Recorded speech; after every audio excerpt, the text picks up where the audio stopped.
Saya pernah merasakan itu ketika saya tugas waktu saya kuliah ini. Waktu saya kuliah di Jogja, saya ngajar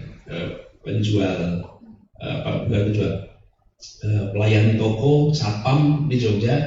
Waktu itu belajar bahasa Inggris karena mereka banyak turis di situ. Kebetulan kami beberapa mahasiswa itu volunteer untuk ngajari mereka bahasa Inggris. Tapi apa yang menarik ketika itu? Ada yang tanya sama saya, satpam ini. Makanya saya nggak lupa dengan pertanyaan dia. Mas, bahasa Inggrisnya unyeng-unyeng apa, Mas? Saya itu, tapi sekarang nggak lupa pertanyaan dia. Lalu dalam hati saya, bahasa Indonesia ini apa yang unyeng-unyeng itu? Jangankan bahasa Inggris, bahasa Indonesia yang unyeng-unyeng. Coba, apa coba unyeng-unyeng itu? Lah kita dikunci pikiran kita dengan kalimat apa? Menggunakan bahasa Indonesia yang baik dan benar. Itu yang membuat bahasa Indonesia tidak berkembang. Karena kita takut menambah kosakata, dianggap tidak baik dan tidak benar. Bahasa itu kesepakatan. Ini kita sebut sebagai pensil kesepakatan kita. Ya? Kalau kita mau sebut ini odol, boleh tidak? Boleh. Kalau kita semua sepakat namanya odol. Ini kesepakatan, bukan kebenaran. Ini kesepakatan. Kalau kita sepakat untuk menyebut ini podium, boleh. Tapi kalau dulu orang tua kita pada sepakat namanya kursi, ya sebut ini kursi sekarang. Bahasa itu kesepakatan. Nah menurut saya ini harus dibongkar. Janganlah takut dengan istilah baik dan benar. Tapi tumbuhkan, perkaya dengan kesepakatan bahasa Indonesia supaya jumlah itu bertambah. Lalu kita semua yang pegang mikrofon ini, yang pegang pena ini, yang pegang keyboard harus memperkaya diksi yang digunakan. Ketika kami bertugas di Jakarta, salah satu program yang kita kerjakan adalah meminta kepada semua untuk menggunakan istilah Indonesia bagi terminologi yang menggunakan bahasa Inggris untuk perkotaan. MRT itu apa tuh? Mass Rapid Transit. Apa bahasa Indonesianya? Moda Raya Terpadu. MRT. Sekarang namanya itu Moda Raya Terpadu. Kemudian keretanya namanya apa? Ratangga. Bapak Ibu kalau lihat MRT punya Ratangga itu. Dan itu adalah bikinan kita, didaftarkan ke Kemdikbud, Badan Bahasa. Lalu sistem transportasi, Jaklingko namanya. Lingko itu mana? Lingko itu kosakata dari Manggarai. Yang kemudian sistem persawahan, distribusi air yang bentuknya seperti laba-laba, jari laba-laba. Dan itu namanya lingko.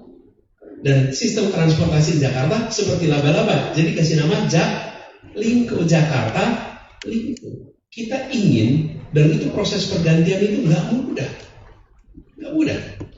Karena kita sudah terbiasa menggunakan terminologi bahasa asing untuk kita. Bahkan, Bapak sekalian, tsunami Bapak Ibu. Tsunami itu bahasa dari mana? Kata tsunami. Jepang lah. Di Aceh ada museum tsunami. Pertanyaannya, ada nggak kata itu dari bahasa Aceh? Ada. Namanya smog. Bagaimana di Aceh kita membuat sebuah museum meminjam bahasa Jepang sebagai museum peristiwa di 2004 yang sebenarnya kita bisa sebut istilahnya Museum Smog Indonesia.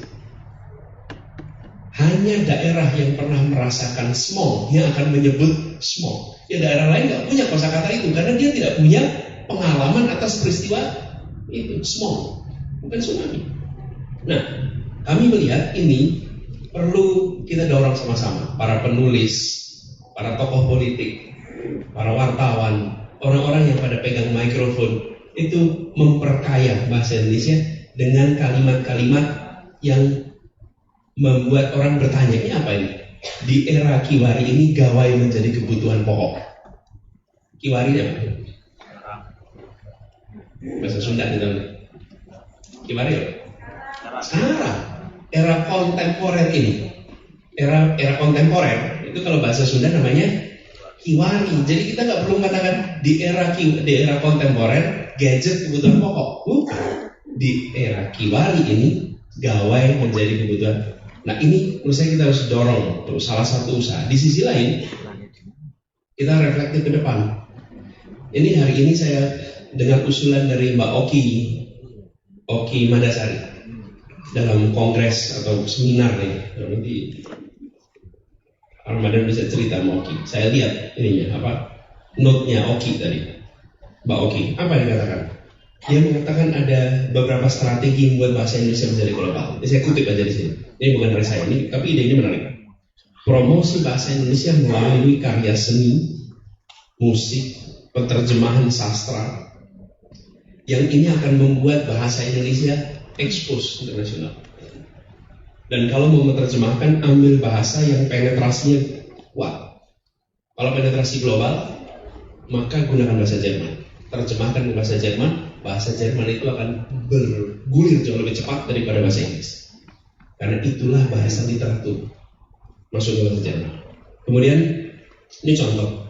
Kemudian pengajaran bahasa Indonesia pada penutur-penutur asing, pusat-pusat studi yang sudah dari luar negeri. Kemudian tidak kalah menarik nih, mengajak pelajar-pelajar asing datang ke Indonesia, tinggal di Indonesia, menjadi duta, dan kalau pulang sampai kapanpun mereka bisa berbicara bahasa Indonesia. Ini kita harus dorong lebih jauh. Dan ada usulan menarik, mengembalikan peraturan kewajiban bertutur bahasa Indonesia bagi semua orang asing yang bekerja di Indonesia. Sehingga kalau Anda bekerja di sini, Anda harus bisa berbicara bahasa Indonesia. Belajar harus. Dan ini memperkaya mereka juga. Kalau mereka datang kemana saja bisa pakai bahasa Indonesia. Walaupun sekarang kita punya gawai yang bisa menerjemahkan. Kita kemana saja bisa pakai alat penerjemah ini yang kemudian bisa menerjemah. Tapi menurut saya ini ada usulan yang disampaikan Mbak Oki ini menarik. Ini sejalan dengan apa yang kita cita-citakan. Jadi satu sisi kita memperkaya bahasa Indonesia, di sisi lain kita menjangkau audiens yang lebih luas. Sehingga kita memperingati momen Sumpah Pemuda ini bukan hanya dengan menengok ke belakang, mensyukuri kehebatan para pemuda masa itu, mengagumi mereka, tapi yang tidak kalah penting adalah kita menengok ke depan dan melihat apa yang bisa kita lakukan agar bekal bahasa Indonesia ini menjadi bahasa yang makin punya daya jelas, makin punya daya jangkau, dan membuat kita semua sebagai penuturnya makin bangga menggunakan bahasa Indonesia. Itu PR yang kita miliki hari ini. Dan saya bersyukur malam hari ini menjadi salah satu pegangan bagi kita, karena kita ingin persatuan yang kita miliki ini benar-benar kita bisa rawat ke depan, dan bahasa ini menjadi luar biasa bagi khususnya masyarakat Melayu sampai kapanpun. Dan Indonesia umurnya infinite, umurnya itu tidak. Nah ini salah satu harus cari kosakatanya nih, infinite. Infinite apa itu? Tak terbatas. Tak terbatas. Sesuatu yang tanpa ujung. Abadi, langgeng. Itu membutuhkan, atau bukan yang bahasa Indonesia langgeng, Indonesia langgeng, itu akan punya catatan kontribusi yang luar biasa dari masyarakat Melayu. Nah, kreativitasnya harus ditumbuhkan. Dan saya melihat ruang itu yang harus diberikan sekarang. Kita bersyukur anak-anak muda kita banyak menggunakan teks. Dan ketika anak muda menggunakan teks dengan bahasanya, jangan dihukum. Jangan dihukum sebagai melanggar. Jangan dihukum sebagai tidak sesuai dengan pakem. Biarkan mereka menggunakan idenya, kreativitasnya dalam berbahasa. Walaupun kita yang lebih senior kadang-kadang terheran-heran dengan pilihan-pilihan diksinya. Tapi ini bukan lebay, ini adalah satu contoh ungkapan generasi baru yang harus kita beri ruang, kita beri tempat. Saya ingin sampaikan sekali lagi terima kasih. Terima kasih telah menyelenggarakan forum kebudayaan yang penting ini. Terima kasih telah memberikan ruang kepada para seniman, dan saya coba apresiasi atas apa yang sudah dipaparkan di sini. Lukisan-lukisan yang luar biasa itu adalah ekspresi seni budaya, dan saya ingin sampaikan terus-meneruslah kita melakukan terobosan, terus-meneruslah kita berani membuat inovasi, karena inovasi-inovasi inilah yang membuat seni budaya kita terus menjadi relevan di tiap zaman. Sekali lagi tepuk tangan, terima kasih untuk semua yang terlibat dalam kegiatan ini. Semoga makin sukses, dan tidak lama lagi saya mohon izin dipamitkan supaya badannya bisa